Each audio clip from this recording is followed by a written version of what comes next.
How to delete a Disney Plus account. Hi everyone, welcome back to my channel. I am Bimal from App Guide, and in today's video I will simply show you how you can delete a Disney Plus account. So just make sure to watch this video till the end.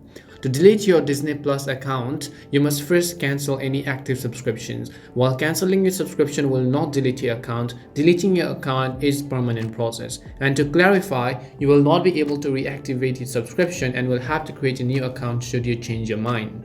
Log into your Disney Plus account through a computer or a mobile browser and select your profile and choose the option called Accounts.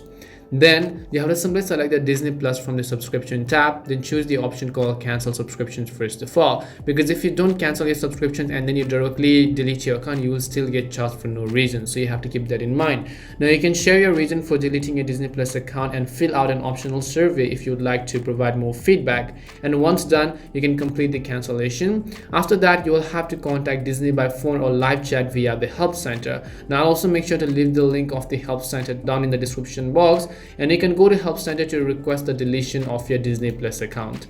And that's all it takes to delete your Disney Plus account. We hope the video was really helpful, and if it did help you, then make sure to leave a like and subscribe to our channel. If you have got any more questions, feel free to also leave them down. Thank you very much for watching till the end, and see you soon in our next video.